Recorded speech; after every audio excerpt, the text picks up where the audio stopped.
Nós podemos falar hoje de vários tipos de ditadura, né? A ditadura do relativismo, a ditadura do materialismo, a ditadura do subjetivismo. Porém, existe uma ditadura muito sutil, a ditadura do barulho. O Senhor já falou para alguns místicos, inclusive vai falar para Santa Faustina e vários outros místicos, que o Senhor não vai se comunicar com as almas tagarelas, que Deus não se comunica, porque essas almas sequer escutam a voz de Deus.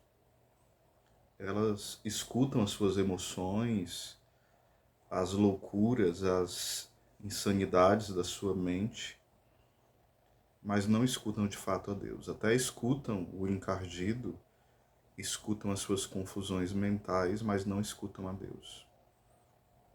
Então existe uma ditadura no barulho, do barulho, melhor dizendo.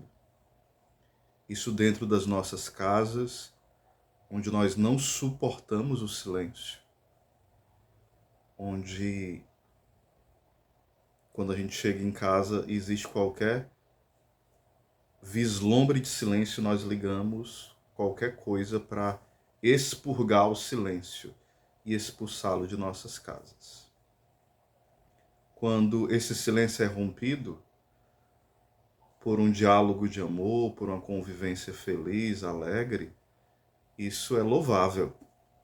Mas quando é apenas barulho por barulho, o silêncio nos incomoda. E a gente pergunta, por que Deus não fala comigo? Por que o silêncio de Deus? Um dos motivos é porque o silêncio de Deus é necessário para nos purificar. O silêncio de Deus é necessário para nos formar. Porém, o nosso silêncio também é muito necessário. E aqui eu já vou me encaminhando para terminar.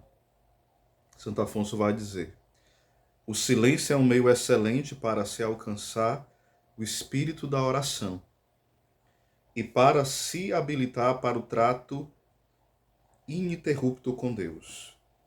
Dificilmente se encontrará uma pessoa verdadeiramente piedosa que fale muito.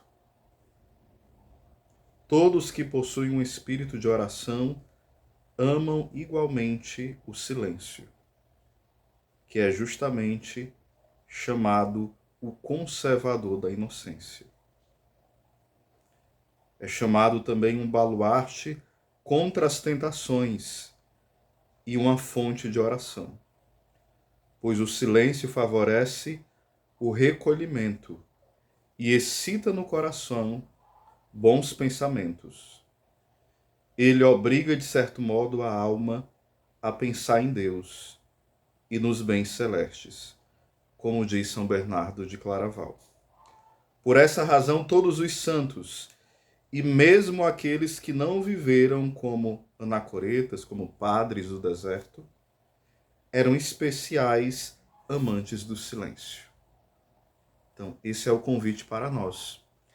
O silêncio só pode ser rompido quando as palavras forem mais necessárias para evangelizar, para louvar e para o exercício da caridade, do bom trato. Do contrário, as nossas palavras serão frívolas, as nossas palavras serão vãs, e nós prestaremos contas de todas as palavras vãs, frívolas, imorais, sem sentidos, banais, de duplo sentido. Então deve haver esse casamento. Nós não nos incomodaremos com o silêncio de Deus quando nós formos homens e mulheres do silêncio. Não é um silêncio sem virtude, porque aquele silêncio de fechamento, de egoísmo, não é esse silêncio que Deus nos chama, mas um silêncio orante, um silêncio caridoso e um silêncio fecundo. Esse silêncio abala o inferno, alegra o céu e ajuda os irmãos a serem santos, inclusive a cada um de nós.